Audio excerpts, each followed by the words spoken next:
earlier when we described the story of the Argonauts as a minor crossover, because they all hang out, but they don't interact later, I feel like no, because those characters interact with each other outside of the myth of the Argonauts. Like, Hercules and Theseus are bros later. Like, when Theseus has bad stuff happen to him at the end of his life, Hercules takes him in and is like, I got you, man. You were there for me after I killed my family. I'm going to be there for you. Because we met on a boat. So, I on just a think boat, Darien with the people's elbow. There are not enough friendship forged with the line, because we met on a boat. The male urge to meet on a boat. She came down in a bubble, bro. I think Orpheus would have been better off if he had just called one of his boat bros after his wife died. Hashtag boat bros.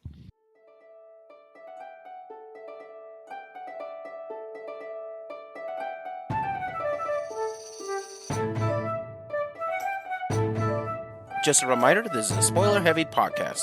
Different series that require a spoiler warning will be in the description. Hi, everybody, and welcome to another episode of Gaming Theater Podcast. Today's episode is a very special episode, as this is our season finale. Woo! Woo! Woo! And if you were paying attention to some of the past episodes of this particular season for Season 3, we've been having a special guest on our episode for every single episode for this season specifically. So with that being said, for this particular episode, I wanted to have a gigantic and epic style crossover. And I'll explain how epic crossovers work in normal medias and things, and what looks like a crossover and what things happen with those crossovers. Now, before we get started, I have several guests that you have maybe seen or heard from on these episodes. And let's go ahead. But first, my name is Leo. I'm the Geek Scorpion. I'll be your host this evening. Over to my right is going to be... Hi, my name is Spice, of Spice and Rose. I am an artist, and I got to tease Leo about his hate of handhelds and other consoles multiple times, and it was really good. Fun times had by all, including myself. And over to their right is going to be... Hi, I'm AJ. I am one half of Standby Line, and I am here for the crossover to end all crossovers, because the last episode I guested on was conveniently the last one about crossovers. That is true. And that being said, over to their right is going to be... Hi, I'm Tim on the other half of Standby Line, and I'm with Stupid. Nice. And over to their right is going to be... Hi, I'm Darien. I am one half of Muses of Mythology, Aragon and Back Again, and the Bad Moon's Orbit, but don't expect that other half of any of those podcasts to show up here today. I was here last time AJ was. Yep. It was a fun time at all. All right, and over to their right is going to be... Hey, I'm Dicey Vim. I'm a Twitch streamer. I yell at dice and ghosts. The last time I was here, we were delving into the world of tabletop RPG player archetypes. Oh, and that was also a fun time. And over to their right is going to be... Oh, hey there. I'm Ian, the Historic Nerd. I do YouTube documentary retrospective videos on a variety of console history and things like that, where I decide to lose my mind trying to do Blender renders. Yeah. Oof. That is true. Now, with that being said, over to their right is going to be... Hi, I'm Ashwood Audio. I'm your fancy-focused charity guest, and I Twitch stream while trying to make the world a better place that you want to live in. Nice. And I also check in those streams. They're amazing. And over to their right is going to be... Hi, my name is Dane. I go by DandDaine on the internet. I'm a Twitch streamer and award-winning game master. That's the word. User of words. And you've probably heard my voice before. My last episode was on lightsabers and the history and philosophy therein. With that being said, let's take a quick trip over to the magical merch booth.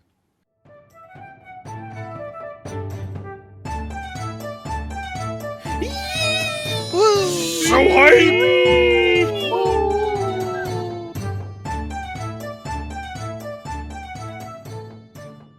So here we are in the magical merch booth. Now, normally we would have a spot here reserved for some of our guests, but today, all of our audience is our guest.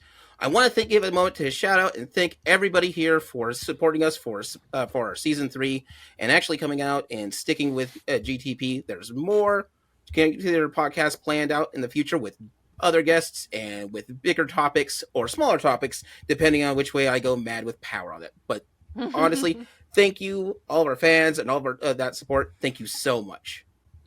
Thank you. Let's cross over soon, audience. Now, that being said, let's go ahead and take a quick trip back to the show.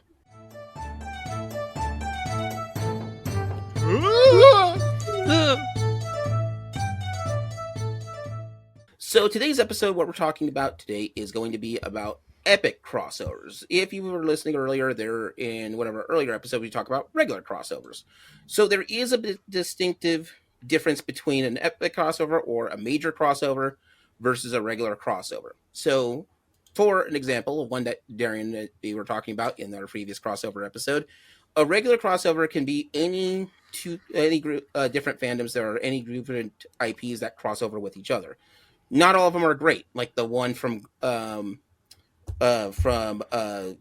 Nine-Nine. Yeah, boo. Boring, wasted potential. And It was bad. I'll get to the name. So, but no. Okay, Darien has a point here. That crossover is essentially 10 seconds with a weird joke. It's a cameo. All this for one gag. Look, if you're a cop, name one law. Don't kill anybody. All right, you got me there. I set the. It's my bad. I put the bar too low. It's a funny joke. It didn't get a crossover. That could have been any. They could have put it like a celebrity. That could have just actually been Zooey Deschanel in the car. Yeah. Yeah. Would have still had the same ring.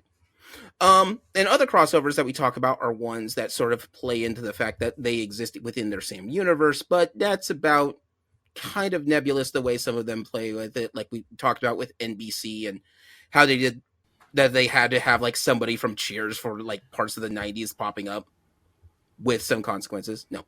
So what's the difference? If you want to think about it kind of like in the same way as how we treat, and I'll take a toss out for Greek mythology, correct me if I'm wrong, but a regular crossover feels kind of like the story of the Golden Fleece, where at some point Jason from Jason the Argonauts bumps into whoever we want to have in there. It doesn't matter. They leave before the end of that story. But an epic crossover is more kind of like Pandora's box. Whatever happened to that thing, all the consequences that happened from that story stay with everybody. Or, as the Greek tragedy version of it, would probably be the Iliad, where we have all these guys here. They do stuff, and this affects some of their stories, like Achilles later down the line. So, are these individual canons also affected? So, Is that what makes it epic? Yeah. Yeah. That is. Once Okay. you do that, you can't undo that. That's sort of the difference of that. Like, if you want a more modern example that we have in the last, 20 years, the Avengers movies. Once they have the Avengers movie, the first movie showed up on this, all those guys can expect to be shown up on other Marvel properties and episodes, and whatever their villains are there can also show up on those Marvel properties and episodes. They're not self-contained anymore. But it's not like they go back to their home world and like, guys, I met Batman. Isn't that cool? Like that's not usually broached, at least in my experience. No. Okay. So they would be like, yeah. So like if they would keep coming back or their problems keep showing up, then that's where we have that. Okay, so in that case, I mean, I know we'll get to this later, but Kingdom Hearts, as an example, still counts because even though Cloud doesn't go back to Midgar and be like, "Yo, I met Mickey Mouse. He's a cool dude." Also, I had like a cool glove and a bandage sword. Don't worry about it. I was in someone else's Don't outfit. trust Donald. Yeah, don't. Trust We don't have Donald. time. We don't have time to get into this, Leo. You just have to adjust your settings to trust Donald. Yeah, trust Donald and buy his orange juice. Those are the two things you should be doing. Do not buy the orange juice, for the love of God. It's a crossover nobody wanted. Donald Duck and orange juice. But because I guess the respective canons of the respective characters don't change necessarily, but these characters interact with each other in sort of their own canon together. Yeah, so if you want a slightly better example, and we've talked about this in another episode, Static Shock. So, for those who don't know, Static Shock was part of another comic book company, and when they had a cartoon made for themselves, that it treated the DC characters as the DC universe. So, you have Static literally talking about the Fortress of Solitude, that Batman is Bruce Wayne, these are things that they know about because they're comics. And then at some point, the comic company gets bought out from DC. So when that happens, they make an episode that crosses over Static with Batman from New Batman Adventures. And so now Static is in the same world as Batman. Now, for that case, that means that any of the villains in Dakota could show up at any potentially in a Batman episode, or in their case, vice versa. Harley Quinn and Poison Ivy will show up on the Static Shock episode. See, actually, an earlier one than that, Freakazoid. Yes. Technically, because he was a Warner Brothers property, it was within the DC universe. Yeah, Mm-hmm. that's a good, Did that's that a one good as well. call out. But yeah, so those are the things that take case for that. Because Static has met Batman, now any of Batman's villains could be in Static, or vice versa. I guess I'm having a little bit of a hard time. How does that differentiate itself from a normal crossover? Because I feel like any of those characters could cross over. In this case, crossovers kind of fit into two general possibilities for it. Yeah. At least for the epic side for it. Technically, crossovers fit into three spots. One is a regular crossover, where these guys are come in like a guest spot. They're here, that's it, and then they leave. But that's it. So if Batman met Static and then Batman leaves, that's the end of that episode. Yeah. On that. Batman meets Static. By that turn, later in the series, Static gets to meet the rest of the Justice League. And has multiple episodes with Green Lantern, because there's that connection between Static and Batman and the Justice League.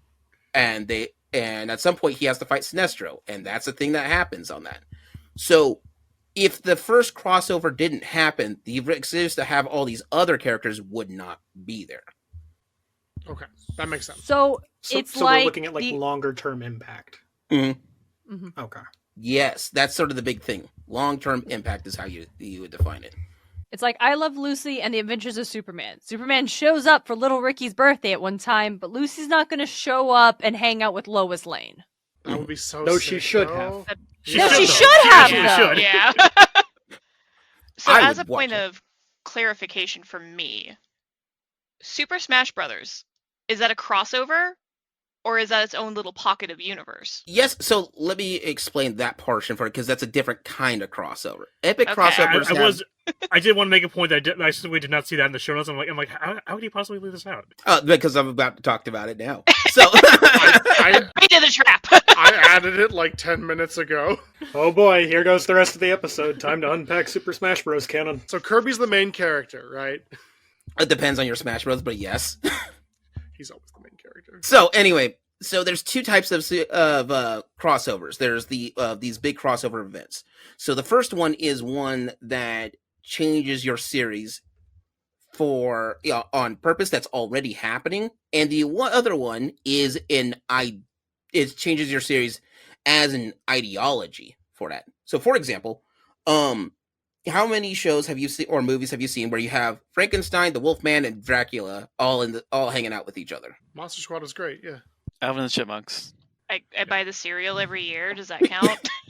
Counts for this purpose. I love Carmela Creeps. She is my favorite. Mhm. Does Tried that one it's actually really good. It's Underrated solid. addition to the lineup. I'm not gonna lie. Agreed. And her outfit is great. Does the Chipmunks Wolfman special count? Ooh. I would say so. Well, Ashwood, you don't have anything with that. It's Chipmunks.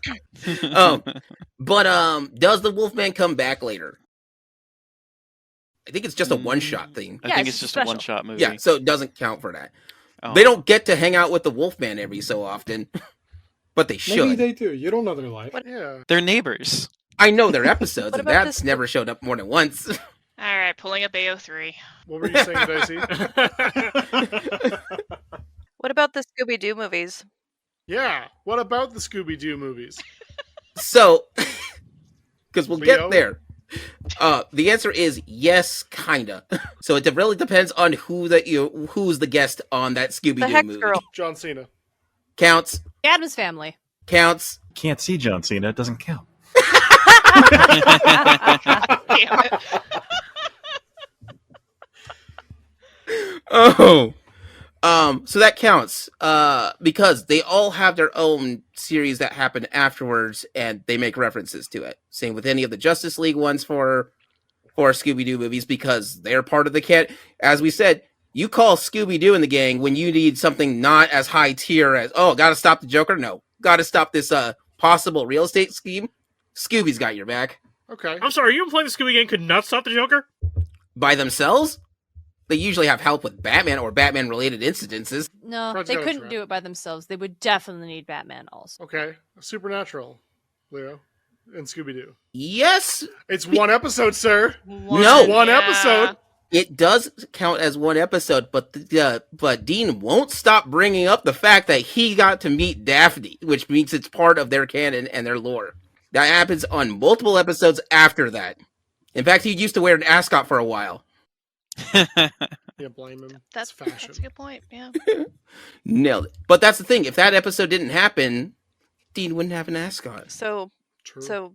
the Golden Girls exists in the Marvel universe because of Deadpool. Yeah. Well, yeah, that's it. But But only that's hap- mostly they only a mentioned it joke for once. it. But Is it a joke or is it a crossover? because mostly Deadpool has a hankering for B. Arthur. Who could blame him? She's a classy lady. I'm not apologizing. Audience, please post your favorite Golden Girl.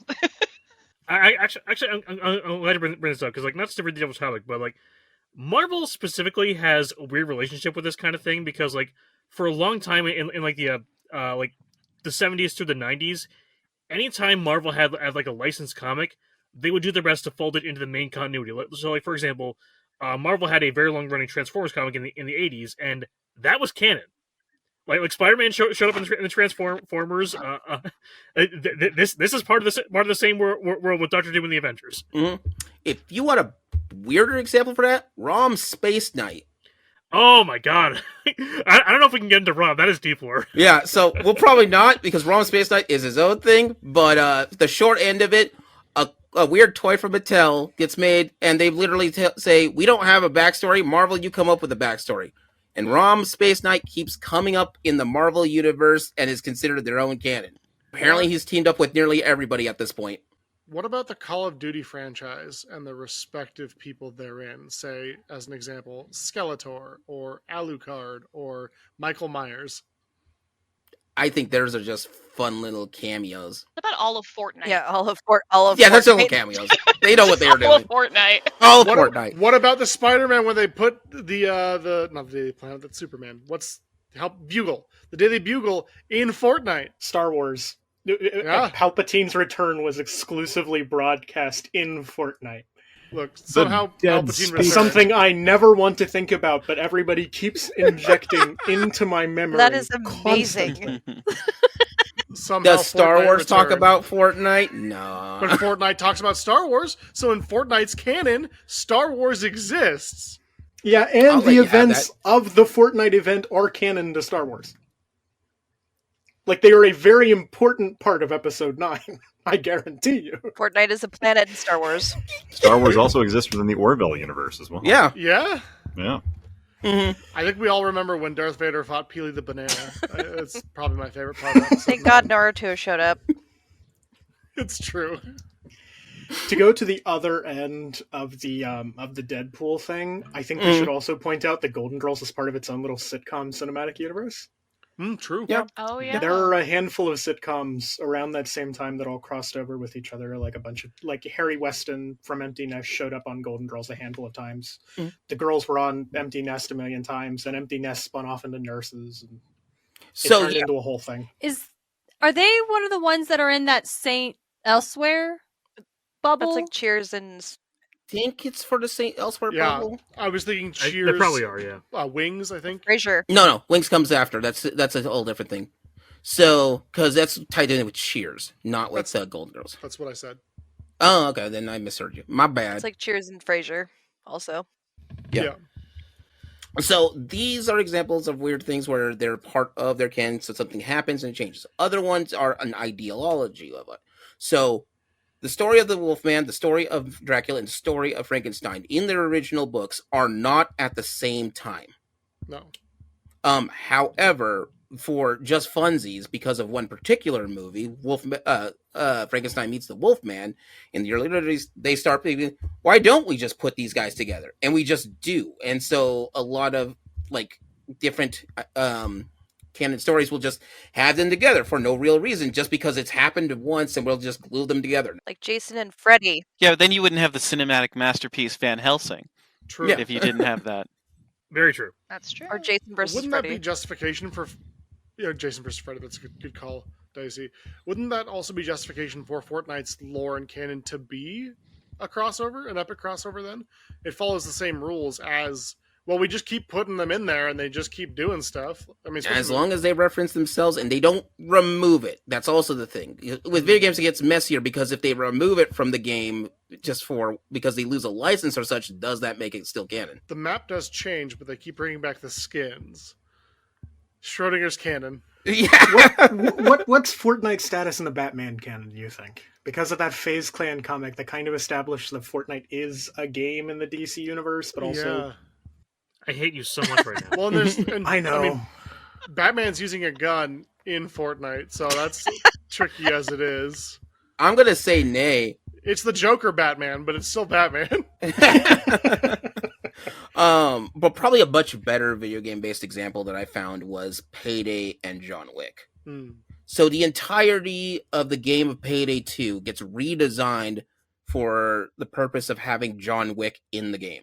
It started off with John Wick gets added to the game. Now everybody in Payday 2, for those who haven't played it, Payday 2 is you rob banks and other stuff happens. And it goes crazy with its own canon. But in it originally, you had 4 or 5 classes. And then they added a new class, which is Akimbo, which allows you to use 2 pistols. And then they purposely made John Wick in there. Then they added John Wick to change this canon. And then they added the Continental, the building that John Wick goes to, as a separate thing that's in there. And now you collect gold coins specifically to get this stuff for people who are playing the game over and over again instead of just cash. So there's other unlocks that you have with the Continental specifically. And then there's other stuff that's connected with that. So all of that is rearranged just to make John Wick's canon work with the Payday 2. So John Wick changed Payday 2's canon. Mm-hmm. Because Payday 2's canon doesn't exist as it did before John Wick. Not anymore. There is pre-John Wick and after John Wick. Yeah, so the reason why PJW and AJW. So that's the reason why I wanted to bring up the fact that there's the ideology of a epic crossover, because that's how you get stuff like Smash Brothers. Super Smash Brothers works because we want to have these guys go together. Do they show up in their own games together? Pikachu doesn't show up in a Mario game, but they all show up for Smash Brothers. Actually, I Sorry, don't Spice. think that's true. Yeah. So Hold Bayonetta, on, keep talking. I'm going to look that up. I don't think that's true. Bayonetta, the character, Yep. shows up in Super Smash Bros. In Sure. her own respective games, she has outfits styled after Link and Samus and Princess Peach, and there's one I'm forgetting. I'm going to say Wario. I don't think that's I true. believe it was but Fox. it might be Fox. I like Wario better, but I think you're probably right. It's Wario probably is Fox. funnier. So, in Bayonetta's canon, even though it is a throwaway joke in just DLC costumes, she goes to Super Smash Bros. And meets these people and then has clothes made after them. So that's the case Aw. of kind of. So what Like happens that's is, my loose interpretation. There's That's no your like, loose there's, inter- there's It's no kind of like, like they just- she's not like, I got this from my buddy Link. Thanks. Oh, you know what? I got a more definite one. Hell yeah. Super Mario RPG, Link and Samus make cameos in that, and Samus says specifically, "I'm rushing up to fight Mother Brain," implying the events of Metroid are happening at the time the game is happening. it's weird because it also feels like a conspiracy theorist that's just like pulling at string after string. But this works because at some point you got to stop because Fortnite exists as Fortnite. But does Never Fortnite stop. exist everywhere else? Sure, why not? But is it mostly of we have Fortnite? Is that the extent of this thing? So until like DC versus Marvel in the 90s, Marvel treated DC characters as a comic book. DC treated Marvel characters as a comic book, and they would just mention each other off kilter in those old comics in the 80s and the 70s. I mean, DC did that with other DC comics. The question 17 being my favorite example, where he reads Watchmen, decides to fight like Rorschach, gets his ass beaten, decides, no, Rorschach sucks. I do want to point out real quick that Pikachu does make 2 cameos in 2 different Mario games. Mario Artist Paint Studio and Mario and Rabbids Kingdom Battle. Let's go. Mario and Rabbids says so much deep lore. Dude, it's weirdly deep for what that game is. Which, there's your crossover. I'll No. give you the Mario Mario and Rabbids, but not the artwork. That's just art. No, it's just I'm coming for art. you, Leo. I'm coming for you for that. No, I will say, I do feel a little bit bad that this crossover event has been all of us teaming up to fight Leo, the big bad. Yeah, not to So- pile on, but Leo, I have another thing I want to argue with you about. Sure. It's a thing you said way forever ago that's been bothering me, and that's why I've been so quiet over here, just flipping through some of my stuff. Earlier when we described the story of the Argonauts as a minor crossover, because they all hang out, but they don't interact later, I feel like no, because those characters interact with each other outside of the myth of the Argonauts. Like, Hercules and Theseus are bros later. Darien. Like, when Theseus has bad stuff happen to him at the end of his life, Hercules takes him in and is like, I got you, man. You were there for me after I killed my family. I'm going to be there for you. Get Because we Darien. met on a boat. So, I On just a think boat, these Darien with the Argonauts- people's elbow. There are not enough friendship forged with the line, because we met on a boat. The male urge to meet on a boat. I She need came more down of in that. a bubble, bro. I think Orpheus would have been better off if he had just called one of his boat bros after his wife died. Hashtag boat bros. If Hercules had been at that wedding, he would have gone to the underworld and gotten Eurydice back himself. He's done it before.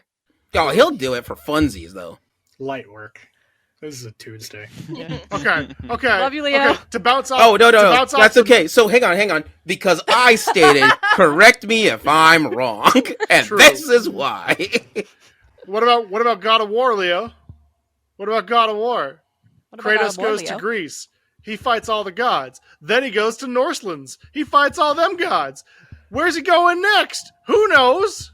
Well, Egypt. Egypt. I mean, you got Mayan, you got Chinese, you got a bunch of gods. You can Yeah, go Dude, with. he's He's got a going- ton of I gods don't he think can you go can have fight. actually, I realize you probably shouldn't have a white guy beating up other gods of He's- non. He's He's Greek. Greek. pantheons. You know what? That's fair. He can just go fight the city of Atlantis. That's safe. Yeah, the Atlantean And gods. Plato Yeah, wrote what's about them. happening down there? Anyone check lately? Atlantis, not other gods. They had Orichalcum, supposedly. Yeah, that is true. Maybe he'll make a boat. I'm bro. just saying, we're already in the middle of the world tour. Well, if we're going to talk about that one, we're talking about Virgil's epic poem. I mean, come on, let's Yeah. go into that. Heck You yeah. can give him way more off with Roman propaganda for justification for the conquer of Carthage. Pretty Well, much, yeah.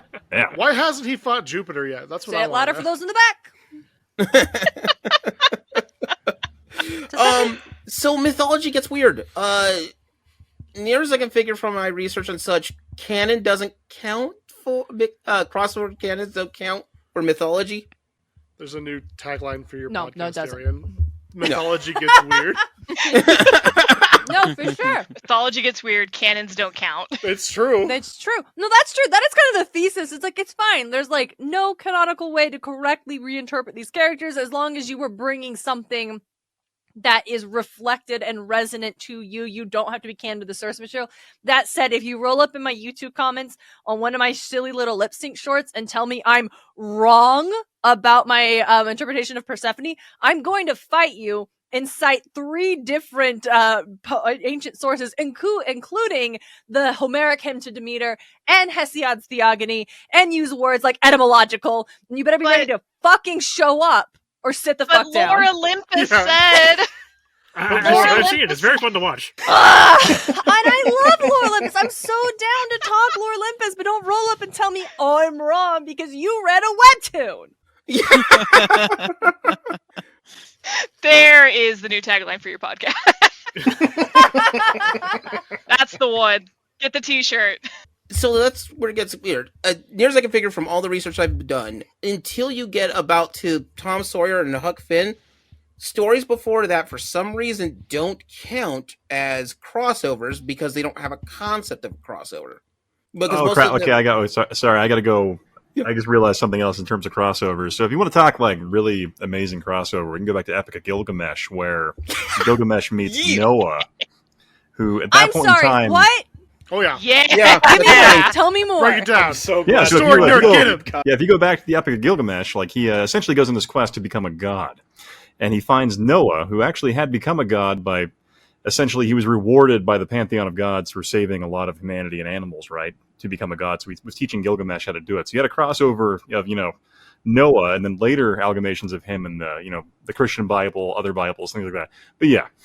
Oh, I got messy with that one, but yeah, I'm gonna that deep happened. dive into this. Yeah, it's good stuff. It's Thank good you. shit. Hell What yeah. a gift. I would have paid way more attention in Sunday school. You need to. Yeah, In fact, that's that one up at Sunday school. that's a perfect segue, Ashwood, because Jesus Christ is a Joestar. Yes, that's a JoJo reference. Yeah, True.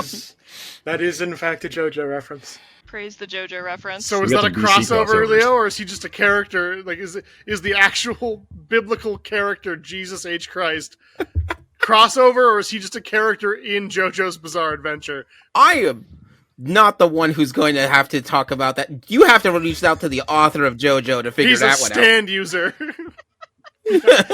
Jesus, take We're the gonna wheel. We're gonna get a Rocky and a Cardinal in the same room, and we're gonna have them hash that one out over a couple hours. I would pay such good money to see that. Can we also add in the Pope's new anime girl, just to Yeah. like... Yeah. Yeah. Religion is I anime didn't think now. I was going to have a theological crisis tonight. It's okay. We have the power of God and anime on our As soon side. as I heard where that was going, I was like, I need to watch Tim's face for the rest of this paragraph. Look, Welcome to GTP. You're only one sentence away from a teleological crisis. all I'm saying is Alucard from Helsinger Bridge wants to fight her, so look forward to that. I love it. And I guess love it going so down the much. religious rabbit hole, linking up with anime somewhere down the line, I guess you have Record of Ragnarok. Also, Yeah. Jesus and Buddha were roommates in that show I'm forgetting the name of. Oh, yeah. Young Yeah. saint men. But so I'm not getting into that because that would be, is it your religion or is it a story? And that's a question I do not want to answer for those. So Fair enough. Here's something silly. This episode's going to haunt me until I die. Super Sentai, Kamen Rider, Japanese superheroes. Takes them until 2012 before they have what I would consider a logistic real crossover, right? In 2012, there's a little show called Kamen Rider Decade, which is an anniversary series in which they celebrate the past 9 seasons of Kamen Rider. Mhm. There's a show called Gokaiger, which does the same for Super Sentai. It's a pirate-themed show where they transform into the other corresponding members of all the Super Sentai. They have a crossover for the first time in 2012 with God, I don't remember the name of it off the top of my head, but there's a crossover movie which pits both teams against each other. So you've got Kamen Rider Decade as a solo hero, although there's technically D-End there as well, I believe. Mhm. But he's fighting all of the Super Sentai team, Gokaiger. And then they hash out their differences and they become best buds and they fight the real villain and everything is great and grand and wonderful. However, through the course of both of those shows, you do meet Santa. It's not revealed if it's canonical Santa or not, or if it's just a guy who's dressed like Santa. But that does bring me to an interesting point. Where does Santa fall in canon crossovers? Because he's met Scooby-Doo, he's met Harvey Birdman, Deadpool, Scrooge McDuck. Scrooge McDuck. And he knows what he did Santa wrong. knows everybody. Raven Baxter from That's a Raven. Well, that depends on if we're assuming that these are all the same Santa. Oh, that's true. Well, there's only No, the one good that I point, know Good of. point. Do you think there's like a council of reeds for different Santas across the multiverse? I hope so. I kind of love that idea. Yeah, they go up to space to like a giant snowman spaceship or something, and Well, it's gotta be They have like a their- job title more than Yeah. anything, right? Because like in Ernest Saves Christmas, the whole Mm. story is about Santa passing the torch to the next Santa. that's true. You know, all the Santa Claus movies, those started because someone's passing the torch to Tim Allen of all Yeah. people. Like, I don't know. Passing the torch He's doesn't good he at killed transporting Santa. that can. No, he just straight up murdered sometimes Santa and you got stuck pass with the- the job. sometimes you pass the torch with murder, Sometimes you get a job offer. Maybe they're That sums up my career in a nutshell. maybe they're just clones. One for each universe. Nah, that would mean that they would all be the same Santa, but these are different Santas. Yeah, but not every world's the same. Who would be cloning Santa in this case? Santa. Santa. Big Santa. That does Big make toy. sense. Kind of like the Hive Queen for Alien. Just keeps making Santas. Oh my God. Does that make Santa chest bursters? Chestnuts. No. No.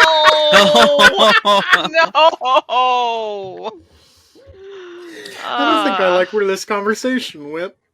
It's gone places. It's that's gone. for On sure. Christmas, no one can hear you scream. For joy. Hey, look, we're writing a movie. Joy. Remember to add that part to the tagline later. Real What? good. Tim's gone. We've killed him. It does explain the tradition is of a- caroling. We carol to make sure that they know that we are here. So Santa doesn't, try to murder us in sleep. Like in Futurama Santa. That is definitely a different Santa. Robot Santa. That's a Robo Santa. Yeah, Robot Santa is a completely different entity. I feel like it just killed. It's not your regular I feel like Santa. it killed regular Santa because that's just kind of how the future works. Again, back to the murder is how you get jobs.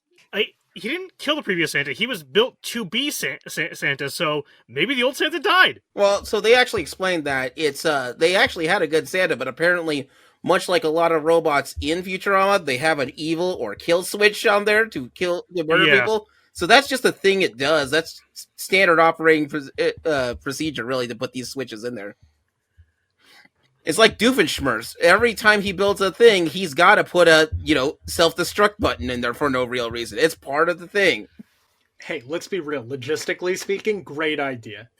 You never know when he's going to need the self-destruct button. It's not his fault Perry doesn't respect the rules of engagement. Which isn't a lot, but it's weird that it's happened twice. Yeah. Also, I need to recant a little bit. The first crossover between Kamen Rider and Super Sentai takes place in a Decade episode, and then follows with a Decade movie. My bad. We're going to take your Kamen Rider belts from you. And okay, Go get him. she could. She's in the next room. Fight, fight, fight, fight, fight, fight.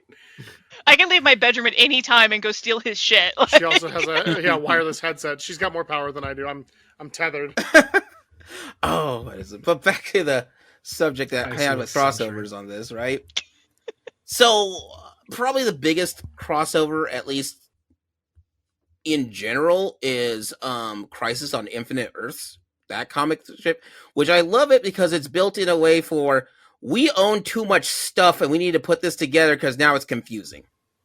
Mm-hmm. Yeah. Keep in mind, DC back then, but pre-Crisis, had like, 4 different Robins? And they're all hanging around? So pre-Crisis, there was Dick Grayson, but he graduated from being Robin at this point.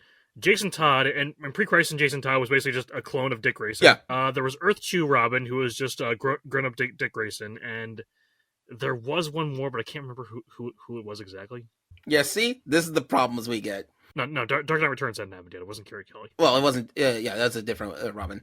So that's why it must be really confusing if Tim can't remember. The point is there was a lot. Yeah, if Tim hasn't, few. if Tim doesn't remember it off the top of your head, I at that point, I think that's a case in point in its own way. That's our comic guru over here. He's like, I don't know. I guess we're all Dick Grayson in the end. Even Santa. Maybe the real Crisis was all the Dick Graysons we wrote along the way. Rip Disco Wing, gone but not forgotten. Oh, I love Disco Wing. The best. Bring back the tassels, you cowards. But yeah, so they created this whole epic comic story, which I love how they were like, they had to delay the writing for a year because there was too much canon for the original writers to actually write down to work with. So like they're like, okay, we want to do this on this date and get this released before their anniversary. And the writing team goes, I just can't. I just can't. And I forget which author it is. Like sometimes you do have a problem with that with different authors. I forget if it's Alan Moore or it's an author from who works on a lot of comics on there, but I want to say it's Alan Moore. It's one of them who is basically, their philosophy is everything is canon. Batman fought some kind of pie-eating monster. That pie is still here. No, not still here. It's out there waiting. But yeah, so you have different writers who take their takes, different things that change around. They're like, and as anybody who's looked into the history of Watchmen, they were so protective of their canon that they were like, okay, you can't use this one comic company's characters that we've got, which is the Question, Blue Beetle, Ted Kord. You can't use them in this story. What if I make, these other ones that are kind of like them and put them in this comic Watchmen? Whatever. We'll speed up the clock like 30 years later. All right, now we're just going to put Watchmen in here to mixed results. I'm not going to speak on that because I think Tim knows how long. I could double the length of this episode just talking about that one. I will say, right call by DC, because if they had let them use Charlton, I would not be absolutely insufferable every time the Question enters a conversation. Yeah. The way companies have to get around copyright and trademark laws is astounding, quite frankly. But I agree. I will also not chime in so as not to double the length of this as well. Folks at home, sense of adventure. Said my piece on that. Folks at home, if you want to hear this piece about Doomsday Clock, let me know in the comments on that. I'll find a way. All I'm saying is that the only one who has to edit this is Leo, so That's true. go off, my kings This and is queens true. and majesties. This is true. WB's Green Arrow is a Batman story with Green Arrow dressing. I'm not taking questions. Oh no, it absolutely is. Yeah. Hold out there. What? That sound? That sound of silence is the sound of no one disagreeing with you, Dane. That's the sound of silence. I love Green Arrow. He's probably my favorite DC character, but like it's not him. That's not Ollie. I'm sorry. That's not Bruce, your Green Arrow. That's Bruce Wayne in an Ollie suit. However, I love that they do work with epic crossovers and have their villains show up into other episodes, and then they did their own take for Crisis on Infinite Earths, which I actually loved. That they went back and found like actors from other properties to bring them up together, and we now can say that Kevin Conroy has been every Batman. Because he has been Batman in live action at that point, too. He wasn't Batman Beyond, just for the record. What? He was in Batman Beyond, Well, but he wasn't Batman in Batman Beyond. It's always Batman. What are you talking about? You sounded bitter saying that. Yeah. I mean, I'm just saying, Terry McGinnis is Batman in Batman Beyond. It's weird that there's two Batmans in Batman Beyonds. Impossible. There's only one Batman. Weird that there's two Batmans. There's a Batman same. and the kid that is renting be only the one. suits. They're the same photo, Darien. All I see is Batman.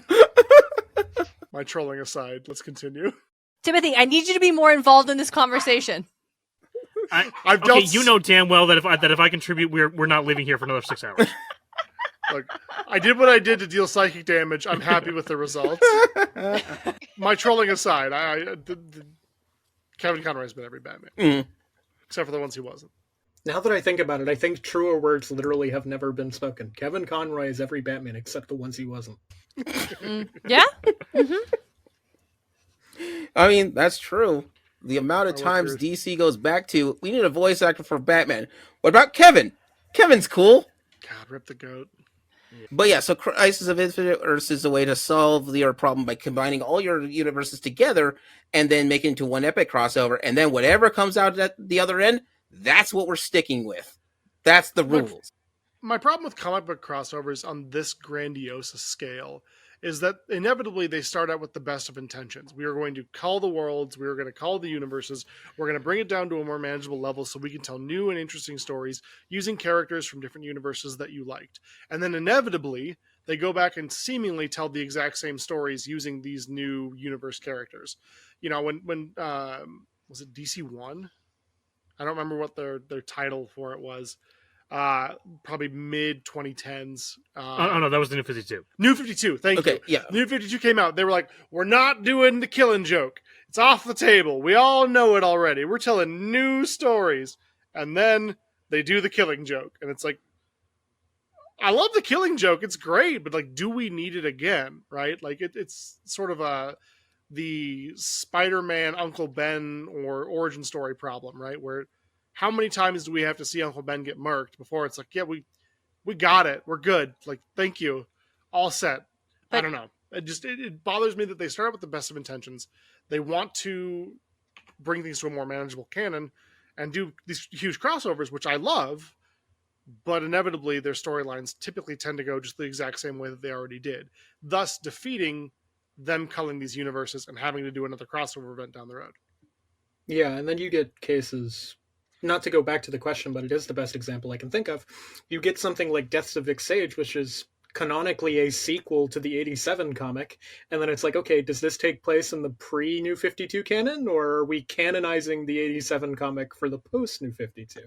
Exactly. You get other messy ones too. They had a whole thing on, like, what is it, Secret Wars 2, and then the only thing that came out about it is Miles Morales moves over to the regular universe, and we did a lot of hooping to get this thing to go to work. Meanwhile, like, several different comic things, like the Honestly, Ultimates, good. gone. Like, end of Civil War, they murk Cap. Just kidding. That was a Skrull. Cap's back.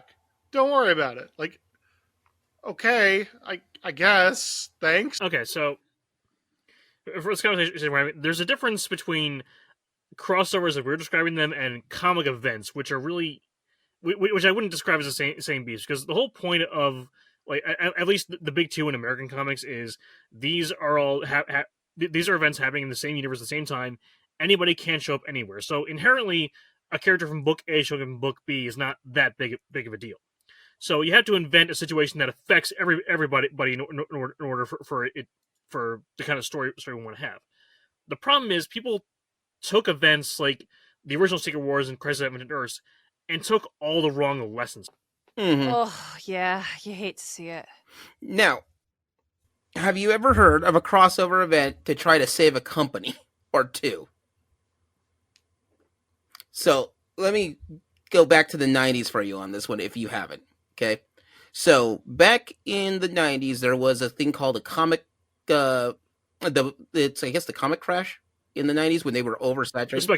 The speculator boom. Thank you.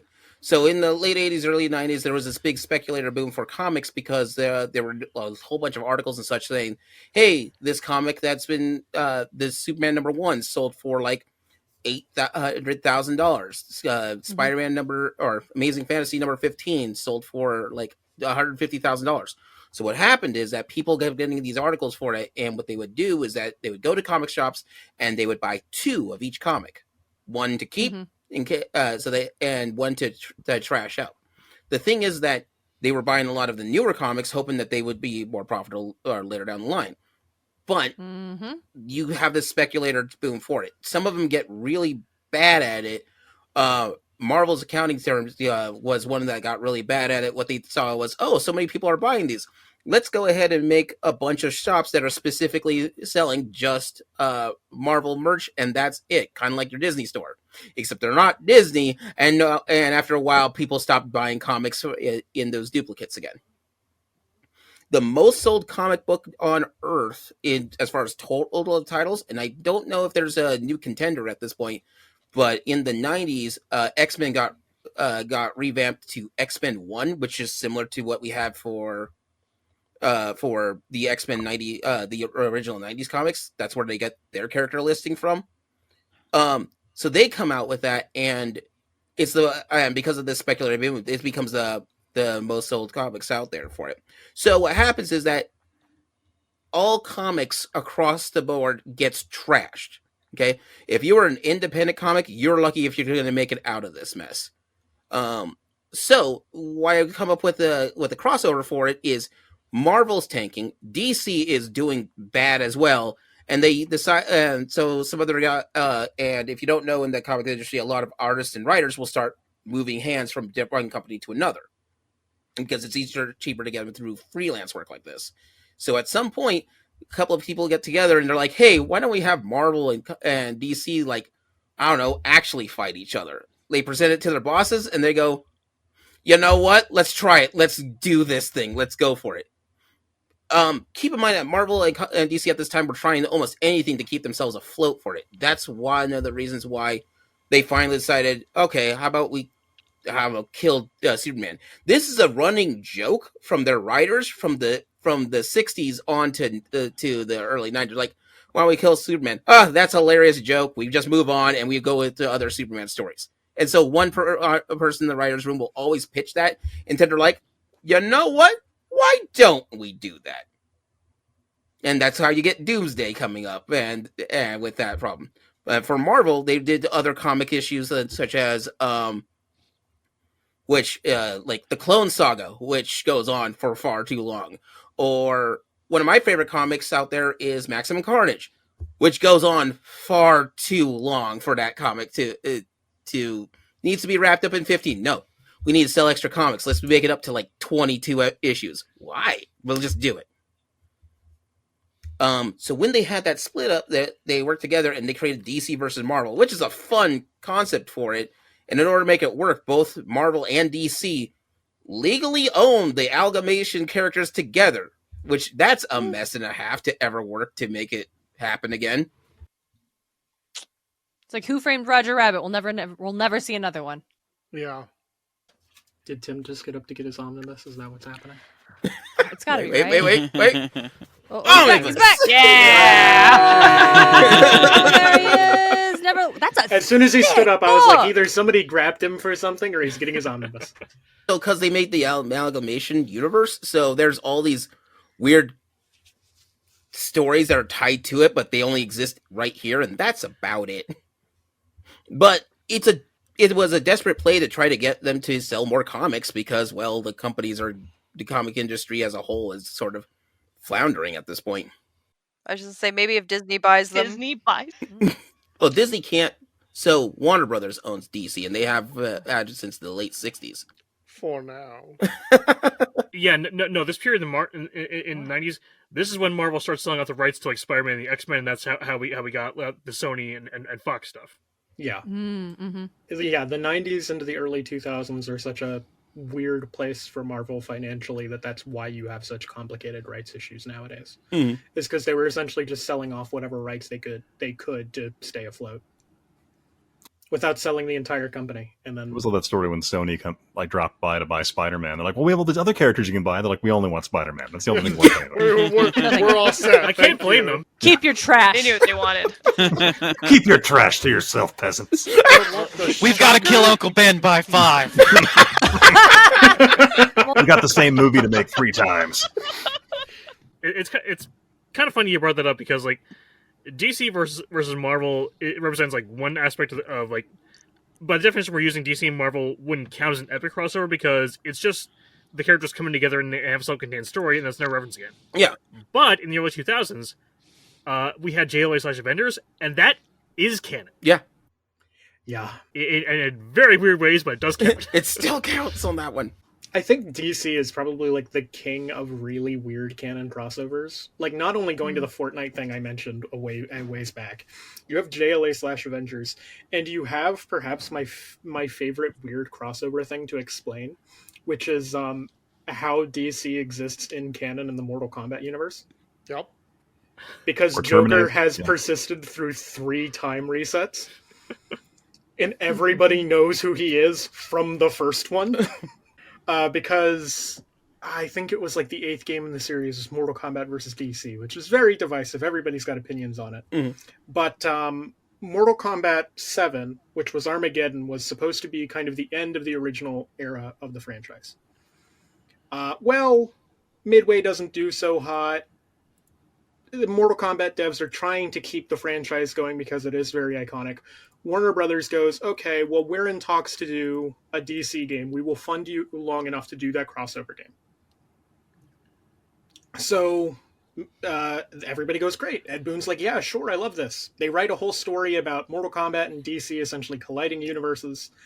And DC and Warner Brothers likes it enough where Warner Brothers just goes, can we just buy you out? Can we just buy the rights to Mortal Kombat? And Midway's like, dude, I'll sell you anything you want. I don't really care. And now Warner Brothers owns what is now NetherRealm Studios and a lot of other Midway assets. So then MK9 happens, which is Mortal Kombat or whatever you want to call it. It's a weird point in the franchise because it's the third game we can technically call Mortal Kombat 1. Mortal Kombat Well, the 1. second of 3. 4 out of 6.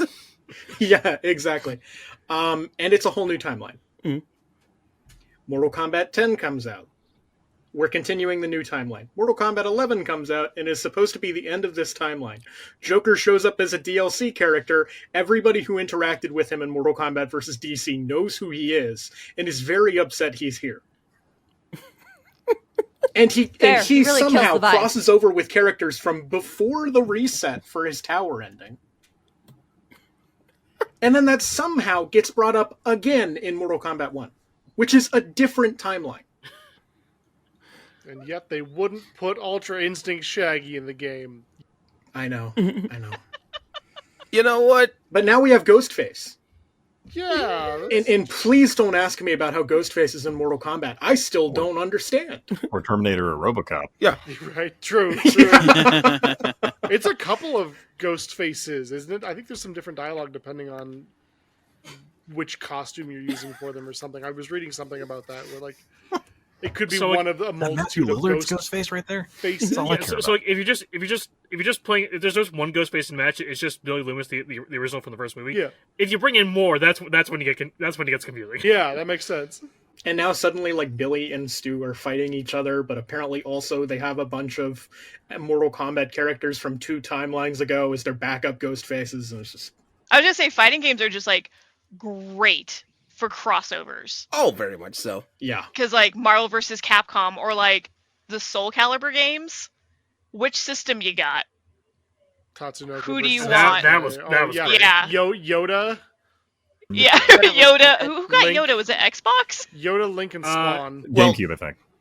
The Oh, game. No, GameCube got GameCube was Link. Never Link. mind. Yeah, Yeah. you got Link. Xbox Was the got best Darth one. Vader, and then No, you're thinking of Soul Calibur 2 was the one that had Link, Spawn... Link Spawn, and no, that's what it was. Yeah, that's right. And then Remember- SoCal 3, they kind of like did it again because it yeah, went so and the then first time. 4 was the one that had the Star Wars characters. Yeah. And then 5... Was it got Master Ezio Chief in from one? Assassin's Creed.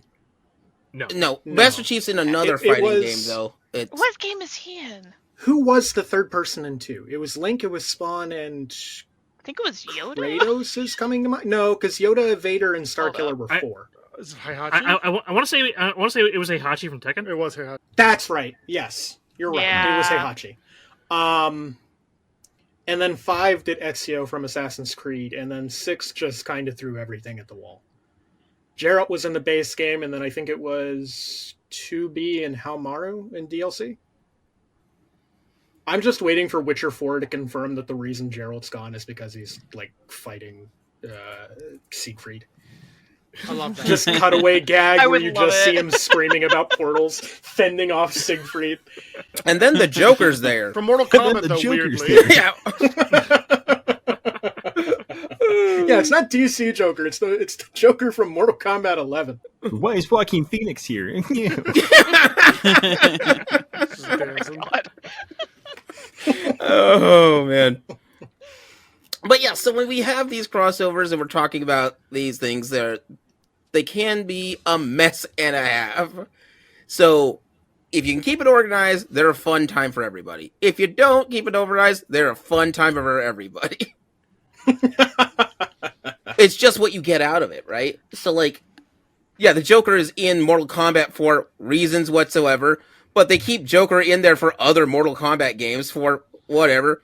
The Joker itself has existed both in Marvel Universe for a couple of comics, and then he's gone again in the Marvel vs. DC. The Joker knows who Spider-Man is, and it's like, meh, moving on with my life. Well, in that case, that's because there was a previous Batman versus Spider-Man crossover. The Joker only has time for one animal-based superhero, True, fair. Yeah.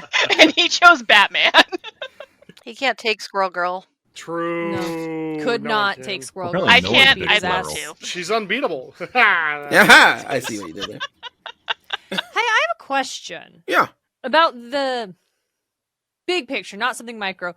what do we find so appealing about crossovers, and I guess specifically epic crossovers? Like, why do we like them? Playground rules. Playground rules is good. Definitely like Yeah. it starts out with who could beat up who, right? Inevitably, it's always that way. But can he beat Goku? Yeah, Sailor Moon solos the verse, in my opinion. Though I love Goku, I also love Sailor Moon. But no, like, I think it really does start out that way, right? Like, oh well, who would win in a fight, Wolverine or Superman? And you're like, I don't know. Like, Superman, Wolverine, doesn't matter. Whoever's the writer at the time. That's the question. Very true, right? But I think it starts out kind of in that juvenile way where it's, who could beat who, or if this team fought this team, who would win, right? Which then kind of spirals outward from there as to like, well, wouldn't it be cool if this person came to this person's land and they did this thing or what have you? I failed to find an example, but like Final Fantasy characters in a fighting game, RGs, it made me want to play that game because there was a property that I recognized in it. Magic the Gathering. In a fighting game that was terrible. Magic the Gathering, yeah, right? Like, oh man, it sure would be crazy if we had the Fortnite battle bus in Magic the Gathering. Oh my god, here it is, The most popular episode of Family Guy is the crossover episode with The Simpsons. Which checks out, right? Because if you like one, you might like the other. It's just about smashing the toy box together. Ashwood, that's a really good point. It's smashing the toy box together. When you're a kid and you have multiple toys, it doesn't matter if one's from Ronin Warriors and one's from G.I. Joe. They're hanging out today. Like, that's what's happening. That's literally the whole reason Smash Bros. Exists. Like when they were developing the first game, it was just going to be a platform fighter. They didn't have any specific characters for it. So as they're going, Sakurai just asked, "Hey, can I just use Nintendo characters?" And they said, "You know what? Sure." And at some point, they were like, "What if we used characters that were not with Nintendo? Can we do it? We'll be good about it." All right, cool. And Master Hand is like you playing with the toys. It's 2008. You can't do worse to Sonic than we have. I wonder Dang! Got him. And look, it's Crazy Hand, thank you.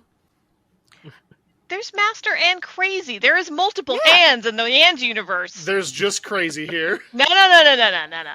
We'll not take this hand slander. Are you saying, Spice, that you would throw hands? Always. Hands rated E for everyone. Is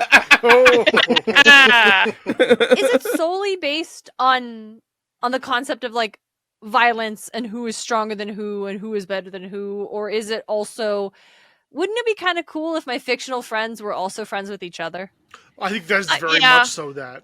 Oh yeah, I think there's an aspect of that, and I feel like when you look at like Tom Sawyer and Huck Finn, that's the kind of vibe you get. Yeah. Is it is quite literally just these two characters with very similar lived experiences and attitudes towards things that Mark Twain are kind of putting together, because it's like, wouldn't these guys kind of click if I put them together?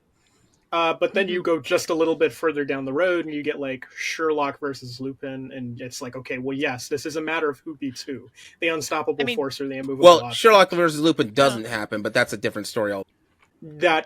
Everyone loves seeing their favorites. Like, that's what it comes down to. Like, and seeing your favorite in the right crossover is going to get you there. Like, yeah. It's equal parts fight, kith. Yes, exactly. Enemies to lovers is how this is the pipeline for crossovers. We haven't got into the fandom crossovers that have persisted through the eons. Maybe that's why they keep putting Joker in Mortal Kombat. I mean, we have to remember, the longest piece of literature in the English language is a Super Smash Bros. Brawl fanfic. True. It got overtaken, but... Oh, what is it now? Yeah, it's a Longhouse fanfic that is mostly plagiarized. All right. Here's I feel like that one's disqualified. Gaming Theater presents fans. I need the GTP community to get together, and we can overtake them for the longest fan fiction and solidify ourselves in the annals of internet history for at least one day. Are you asking your listeners to write a fan fiction about you? No. About us. That's what you're gonna get. GTP. No. It's the GTP Epic Crossover Universe, where Yes. GTP keeps crossing over into other universes and other canons. So still you.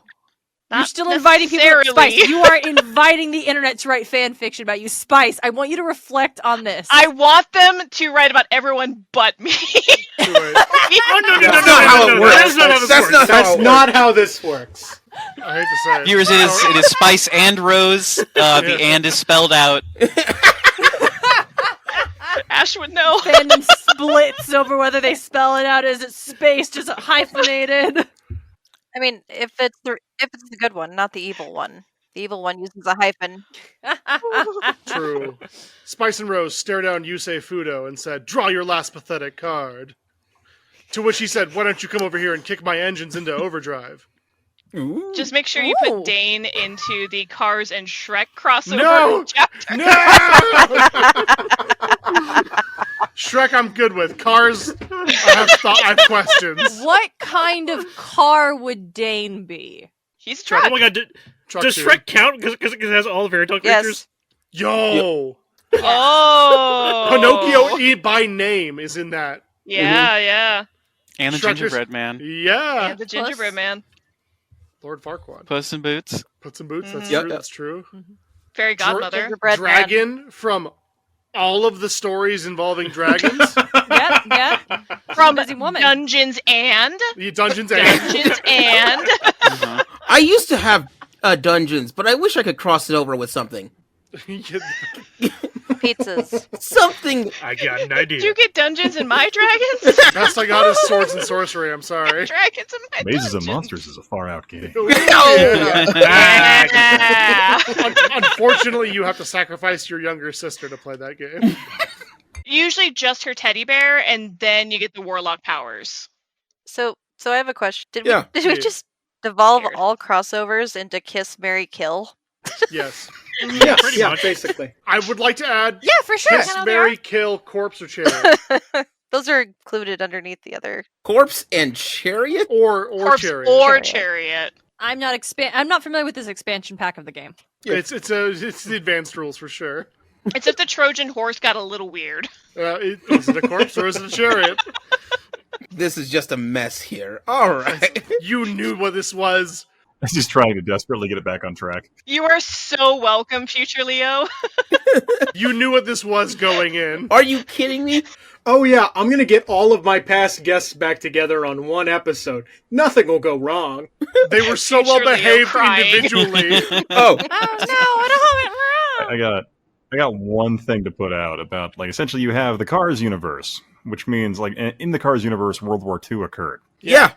So Yeah. how many other but like, so that brings up other things about, like, what Hitler was in terms of, like, was he an adorable little Volkswagen. Volkswagen? Or, what was Hirohito? Like, what was Mao Zedong? Zero. What Little well, zero plane. I mean, It could have been. planes are part of There was a cars. car pope. Was he always a pope mobile, or did he have to physically go under physical change? Does the the car Fiat Pope some have kind his of- own Pope mobile Is it a car? that he rides around No, in? he does actually. Does. He does, yeah.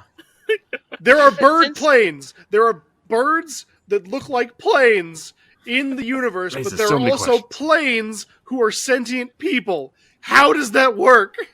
Leo, when's the Cars episode happening? Just Dane's Sorry. meltdown.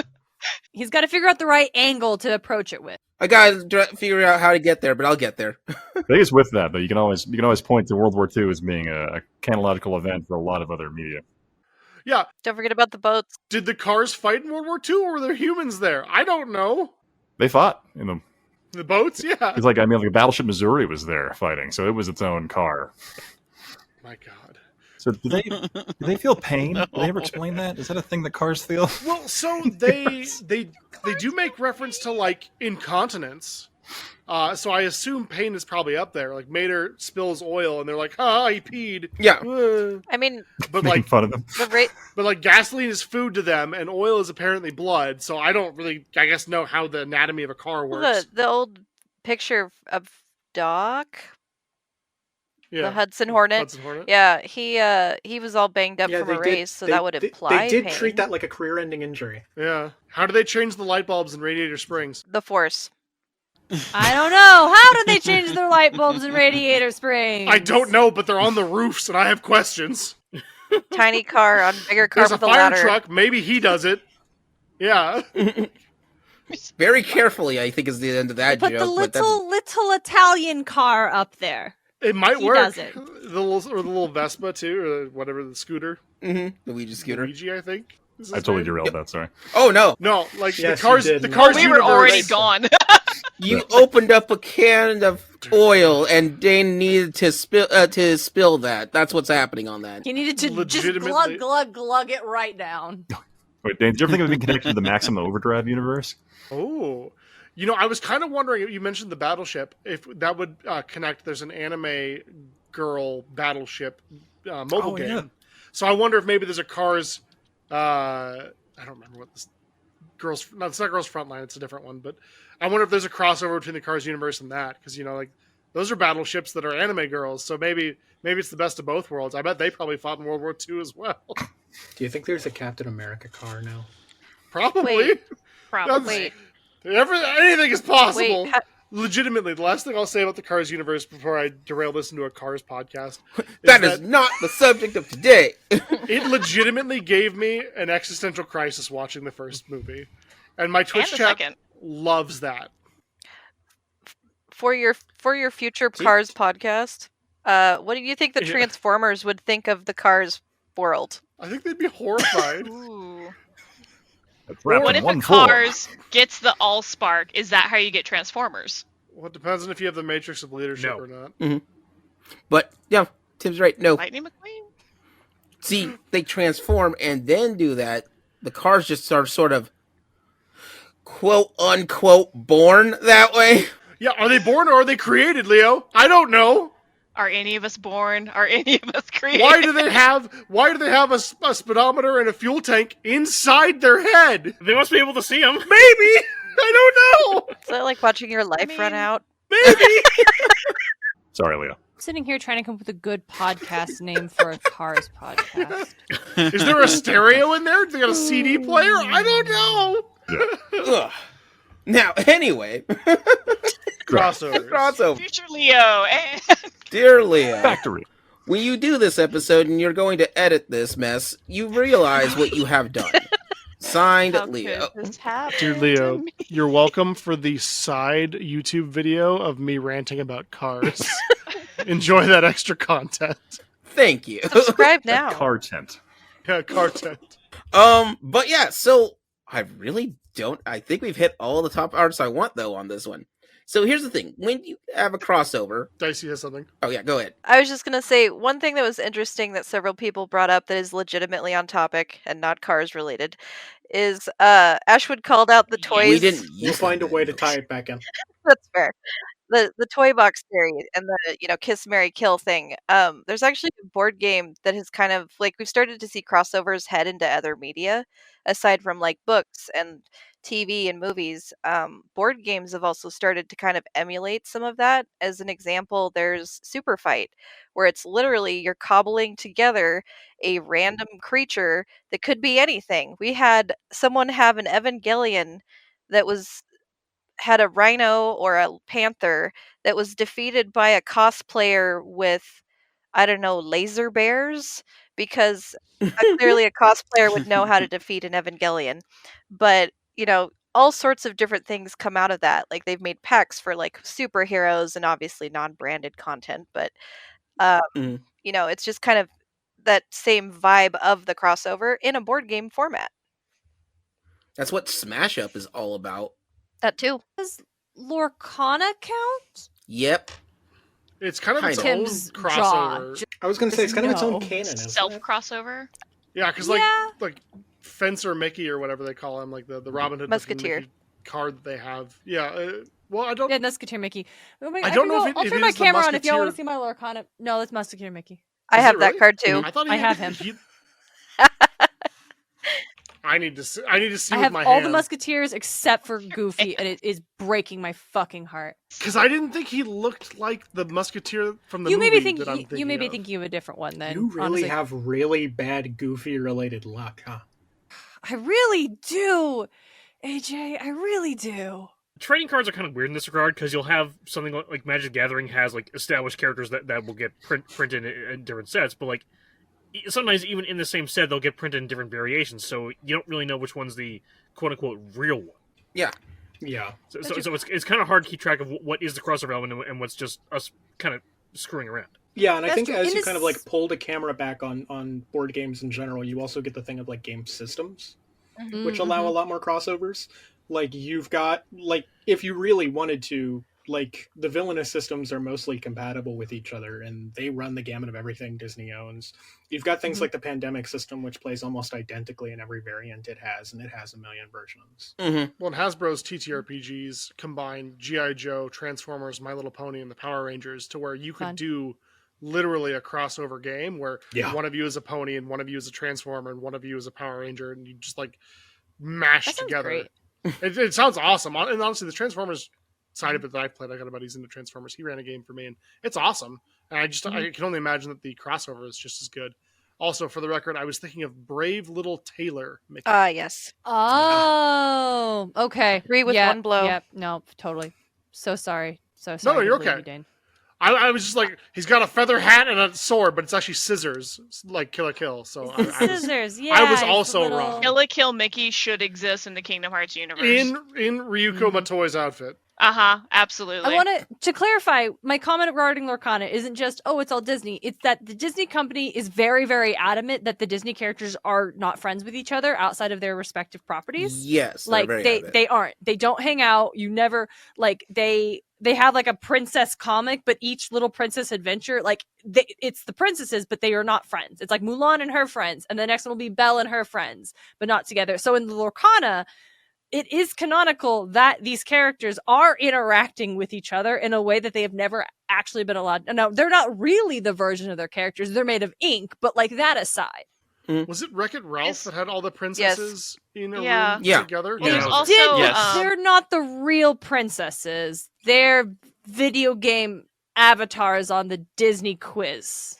They're What real enough about- for our purposes. what about things like Mirrorverse and Disney Dreamlight Valley?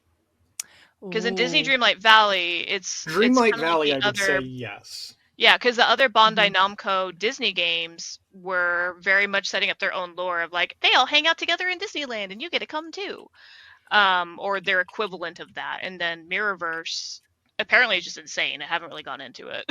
Well, it Part of depends the on how art far from back you go, Mirrorverse. but if you're going with Mirror for the Mirrorverse, that to technically cross over with the evil version of yourself. I know that it's not specifically canon, it's more of like a fan theory, but like Rapunzel and Frozen being tied together due to some Easter eggs and some Also with the Little Mermaid world. chicanery, I'm gonna say. But And yeah, also, I think Their Tarzan. stories. I yeah, reject yeah, the Tarzan Tarzan. run. They don't look anything like those characters. Don't look anything like each other. They just don't. Tarzan's parents don't look anything like the king and queen of Arendelle. They just factually don't. what if Sorry, it means I have we a give- lot of. Also, they're not even wearing the right kind of Yeah. clothes. They're wearing the clothes of Irish immigrants, not Norwegian royalty. It just died. And this is me saying I totally buy the fact that Elsa and Anna are cousins of Rapunzel. Like I want it to be clear. I'm not rejecting whimsy here. I'm just saying I want my them to I'm be not whimsical. rejecting whimsy. It's just that your whimsy is wrong and Darien's whimsy is right. You're You're gonna right. look at these Also like characters that. and say they're same because they're brunettes? Fuck off! Dramatic differences in technology levels as well in terms of the firearms brought in Tarzan versus the weird flintlocks / swords they're using in Frozen. Yeah. Yeah, it's Yeah. a different Yeah. time. Also, This is period. the as a history redhead, of I it. can Like tell you hundreds that of that years logic difference. absolutely flies with like 99% of people. Yeah. Darren, why do you hate Phil Collins so much? That's what we all Listen, the thing about that is we praise him for Tarzan, but we don't hold him accountable for Brother Bear. True. I mean, could anyone have made Brother Bear work? More Canadians. Lin-Manuel Miranda, maybe. I have a question. Which era Lin-Manuel Miranda? That's the real I don't have to answer that Also- question. Sometimes he says words and it sounds like Fred Durst to me. Dicey, you have a question? Oh, I was just gonna say. So we established earlier that the Cars universe had World War II in it. Because they're owned by Disney, does that mean there can be a Disney princess that is a car? It would be a monorail and just hideous. Yes, did it. Done. Nailed it. We do know in the second movie that the Queen of England car exists, which means the Cars universe has monarchy, even to the present day. So yeah, I mean, technically speaking, it's possible. Maybe. Yeah. Kill me, father. Kill me. Now here's the real question: Anna and Elsa's parents as cars, do they get on a boat? Are Yes. they the boat? They're not the boat. Is the boat sentient? Oh. They have boat peasants for that. Because the oil rig wasn't sentient. Yeah, Those true, are. true. But the boats were. There, Although the spy car turns into a boat, so is he a car or is he a boat or is he like? What side is he Back to on? cars. there is a Princess Leia Skywalker Organa Solo. Props for saying There's the a whole pr- there's name. a- I respect. There is a Princess Leia car. Like in the Cars universe. Now, she was a little die-cast figure. But still. Like, what kind of car was she? Oh, I can tell you that. She was a 2002 Porsche 911 Carrera. Does the Star Wars universe exist in Cars, or is Star Wars a film in Cars made by car filmmakers? What are movie stars like in Cars? Do they have to get my like God. drastically re-altered every time? Well, we do know that Lightning What McQueen contains the soul of the Oh, car? this Lightning reverted McQueen back to changes cars his real rap. quick. between This is his true. between his sponsors. So like, it makes sense that the makeup is probably just Pretty A much, car yes, wrap? Dade. Wake up as a car wrap. For sure. If, squeegees. If there is one thing I've learned from tonight, it is that you're never as far away from a deep dive into lore for Cars than you think you Once are. again, we didn't used to have this No this understand. as a thing until Dane decided I like cars, and now we're stuck here. I Yep. The don't. chances of a car's deep dive are low, but never zero. Hold on. They're a lot Hold higher on. than zero. Hold on. I don't know that I've ever said the words "I like cars" for the record. Dan will Yeah, the not vibe let I've- this irrelevant. slander The That's vibe stand. I've been getting from this conversation is frankly exactly the opposite.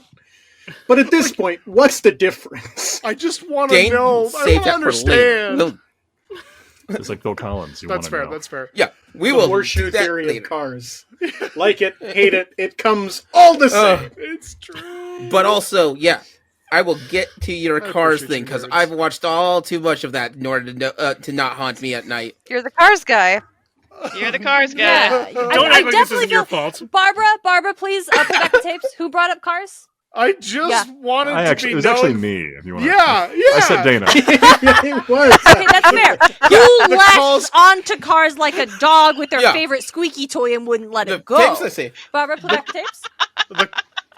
The call is coming from inside the car. It's a car phone. I don't make the rules. Don't forget this for Spice's fan fiction.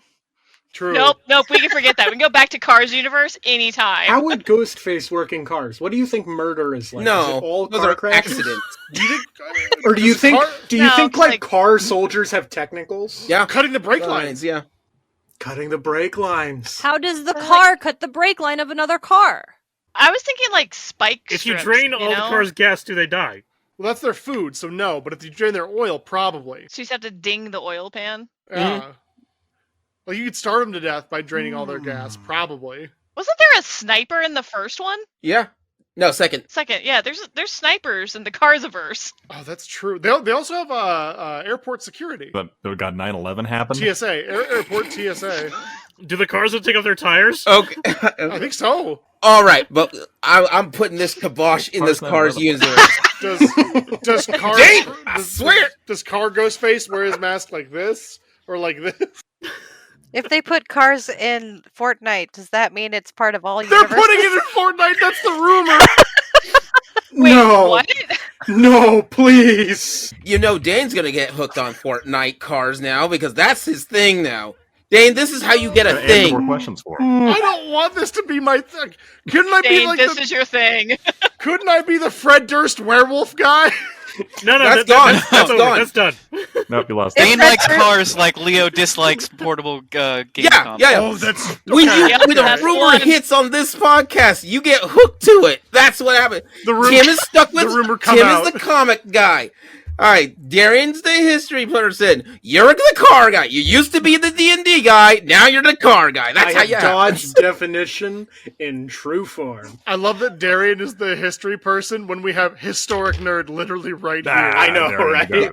I'm not saying Darien's not also the history person, but I just find that a little bit funny that Darien's the person who will fist fight you over it in the Denny's parking lot. Darien will fistfight God, and I want to watch. Yes. I mean, That's a great yeah, crossover. But I'd watch. Bare knuckle fist fight with God in the Denny's parking lot at 3 in the morning. Yeah.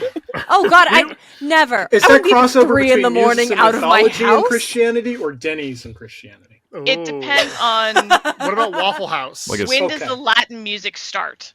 Space Tune. IHOP is built like a tree. Phase 2. Space Tune. All right, since this is going to be a madcap madness in my editing for this one.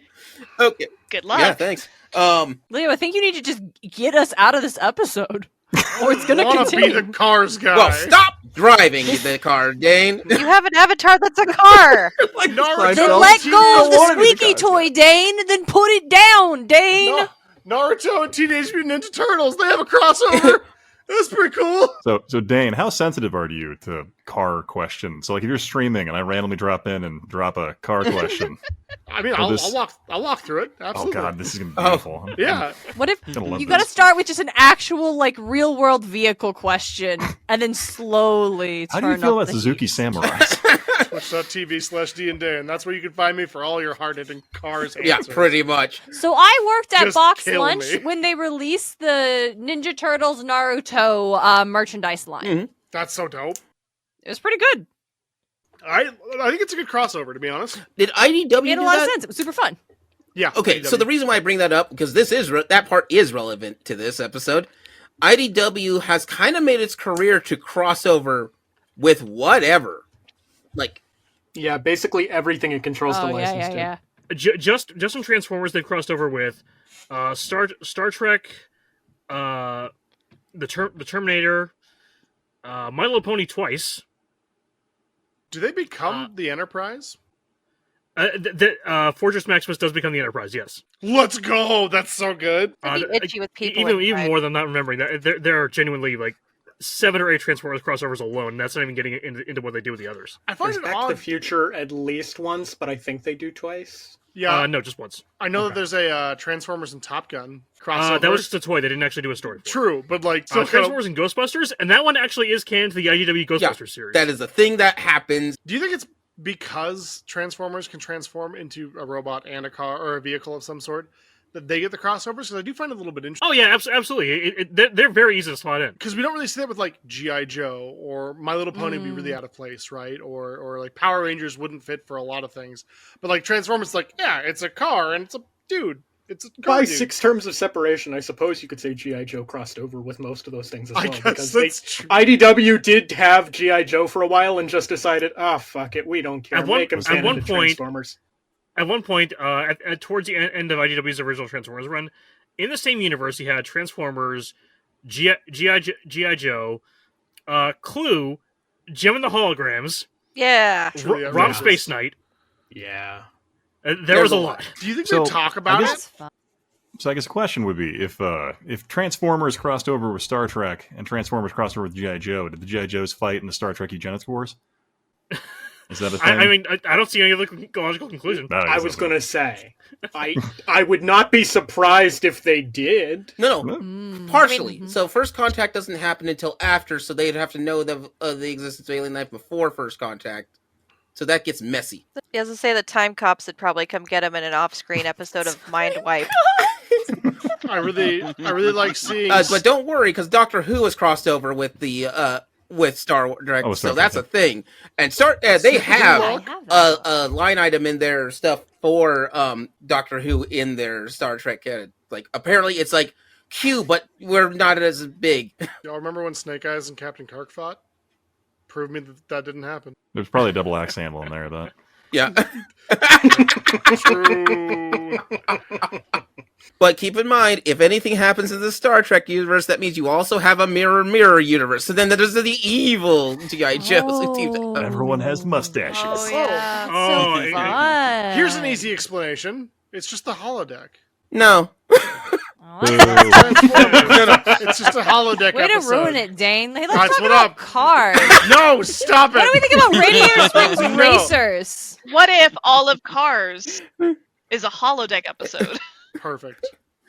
I'm free. That sounds like the kind of twisted shit Barkley free would of come the up pain. with. It can't hurt me anymore. Evil Yeah, we- Moriarty and Evil Lincoln. Think evil. I said Evil Moriarty, but that's kind of redundant.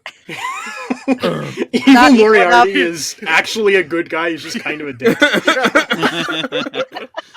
He's just misunderstood. He just really likes puzzles and is kind of a dick. Yeah. Yeah. Yeah. Thinking about evil G.I. Joe, because it was a topic for Tim and I not long ago, makes me think of the Snapcube Shadow the Hedgehog fan dub.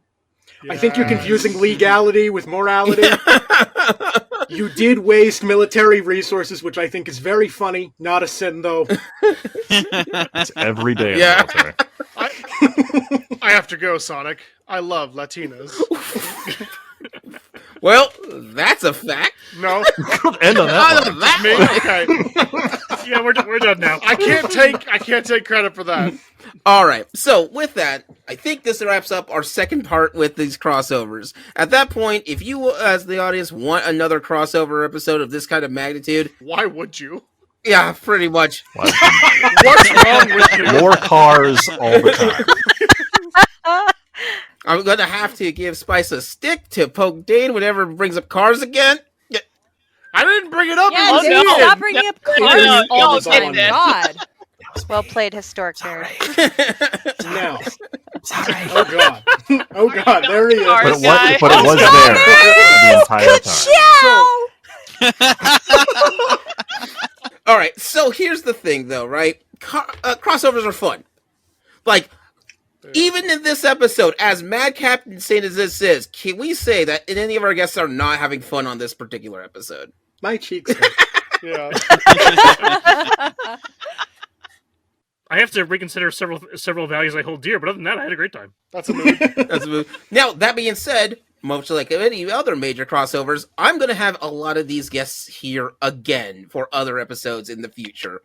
What are their topics going to be? Probably related to what they know. Probably don't. I haven't figured that out. That's the problem for the editor, and that's me. Yeah, I totally forgot that that I have been on multiple episodes now. God damn it, AJ. Y'all are family at this point. Well, I we was gotta like, start I was in over. the last crossover episode, and I went, wait, I've been in one. Yeah.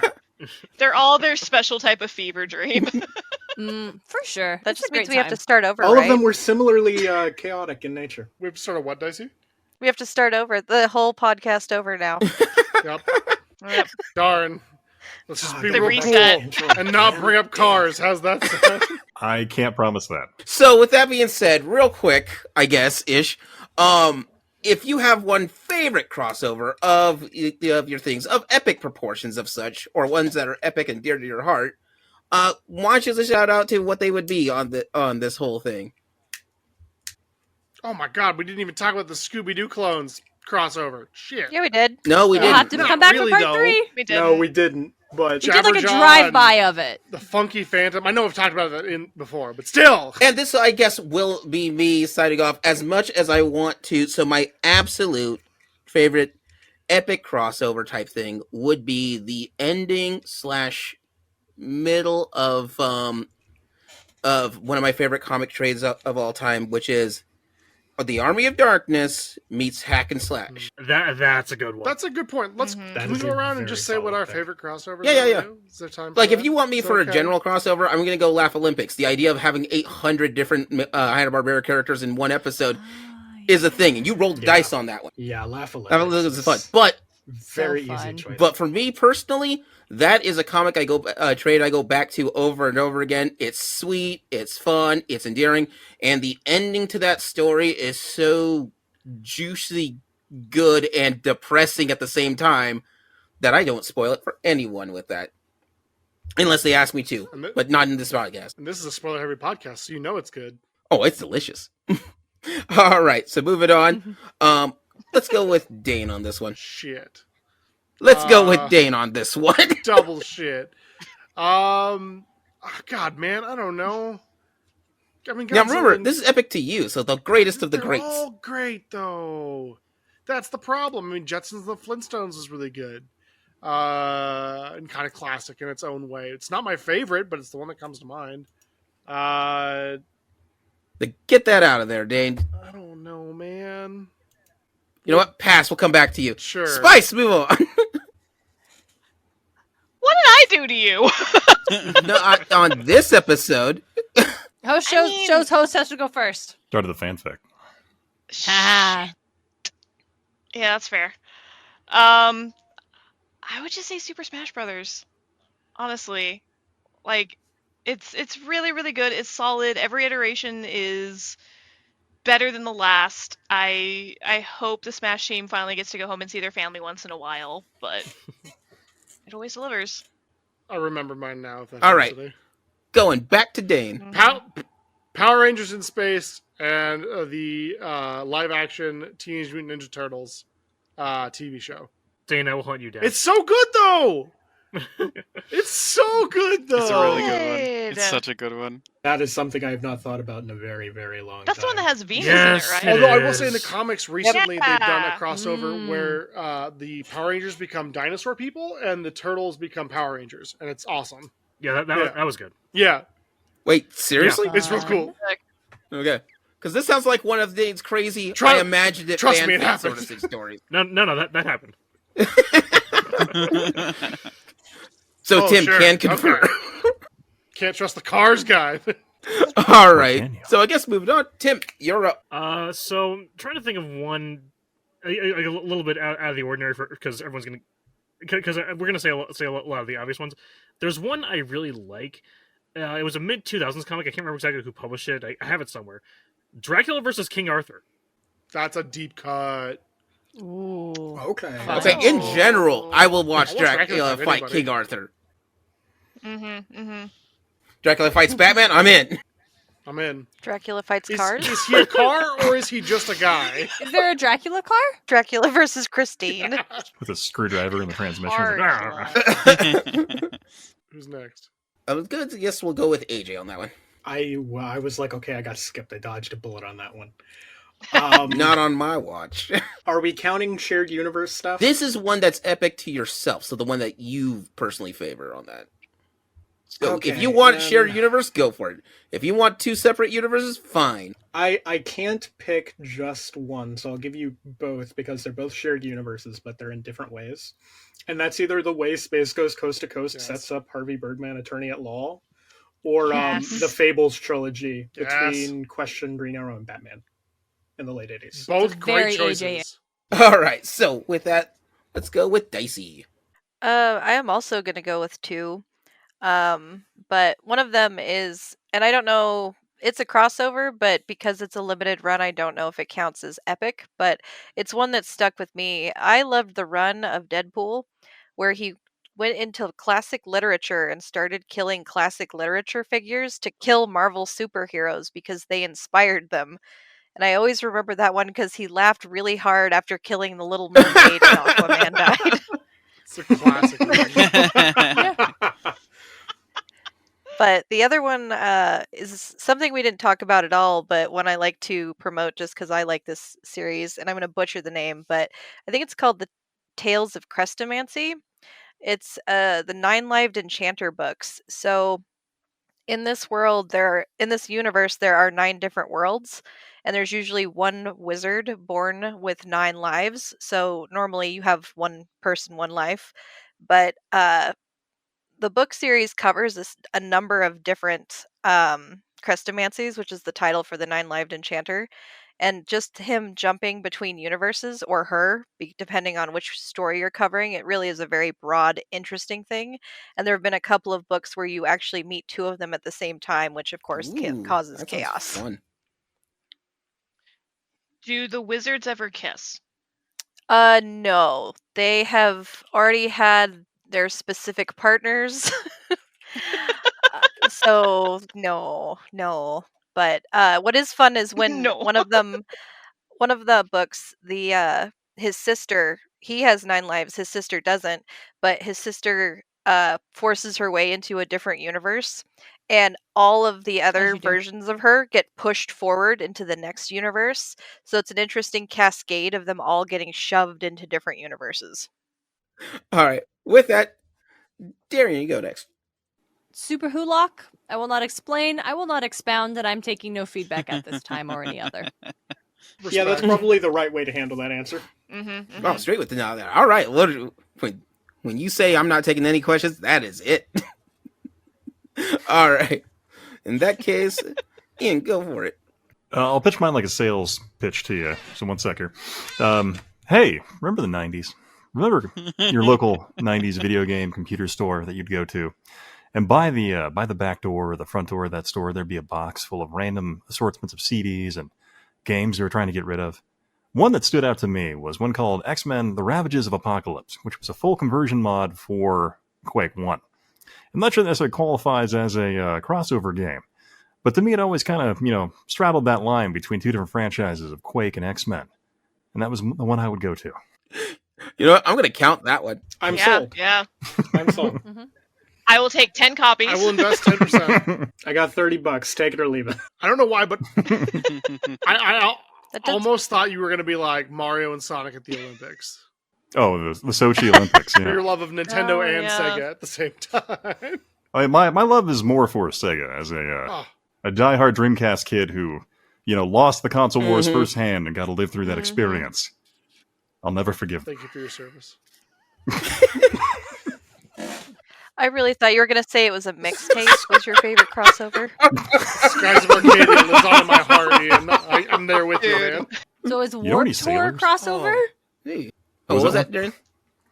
Warp Tour? Warp Tour? That's a good crossover. Warp Tour is a Well, crossover. okay, hold on. That's a Original good Warp crossover. Tour was a great It's a crossover. great New crossover. Warp Tour.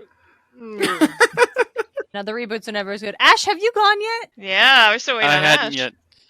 yet. Mine's a little sappy.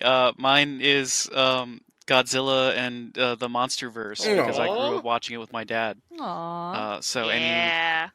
any like of those old school Godzilla, like big latex suit, like nonsensical the crossovers where they would just some monster beat 'em ups. It just brings back fond memories and will always be one of my favorite crossovers. Nice. Where you can put on one of those suits and stomp around a small city. I'm just saying we can make this happen, man. Let's go. We're gonna crowdfund it. Yeah. GTP Get does some- Japan. Let's go. Get some patron donors to get like the spicy bonus chapters of that fanfic. The irony is I got Ash two is ways from to go Japan. with that. I can make spicy crossover fanfic, or I can make a fanfic written by Spice so it's spicy. Hey! What if it's a spicy spice fanfic about spice? I'd read it. I know what I'm about, though. The spice must flow. Dang! I can't tell whether I'm disappointed in you or in myself for not coming up with it first. Good night, everybody. I've never more wanted to crawl under my desk during It's an one option. of these episodes. I want to fully crawl under the table It's and an option, like. Spice. They can't stop you. You have a wireless mic, you can do it. Oh shit, that's true. So, Bye, bye, Spice. Spice. See you later. Hi everyone. Okay, so with that being said, that is basically all we got for this. Unless anybody has any last minute things. Well, to take the heat away from that thing that just happened, go ahead, Spice. Well, I was gonna say, like, if I can add another crossover, the one I would add to my list would be the Lord of the Rings Magic the Gathering cards. Because they did some really beautiful, wonderful things with interpretations of art and characters, but also because it brought classic artists like the Brothers Hildebrand up into the modern zeitgeist, so that people who had never heard of their work were suddenly like, oh my god, who are these guys? They're really cool. Nice. And yeah, I love that. I love that shit. Also, the Aragorn card was really hot. Yeah, really hot. Super hot. Yeah, They're- yeah, oh my Everyone God. is hot. That's It's just cards. weird. I'm just like, everyone's hot. I'm sorry. Not I Golem. bought a couple of packs and I was Yeah, like, not please let me Gollum, get the that's Aragorn card. Oops, all hotties. This one's for the bisexuals. That being said, This is Gaming Theater Podcast. Thank you once again for all of our guests that came by for this episode and all of our audience that have listened to us up to this point. We might have more chaos, we might have less chaos. Haven't totally decided yet. We'll figure that out in post. But that being said, this is Gaming Theater Podcast logging out. Bye, everybody. Bye. Toodles. Bye. Bye. Your drunk ass is too loud. Yeah, I know. Sorry about that. I'm not. I know you're not. All right. Trust me, I know. Tim said hi. Hi, Juice Mom. Excellent crossover there.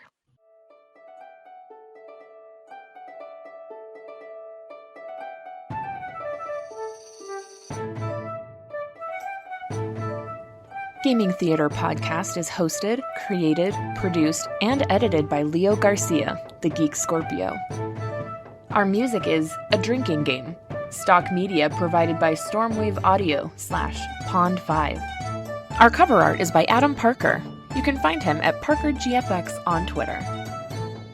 If you want to send us some money to help with these episodes, you can do so at patreon.com/gamingtheaterpresents. Want to send support that doesn't hit your wallet? Please leave a review with wherever you hear your podcasts and share our podcast with your friends. It really helps out. Thank you for listening.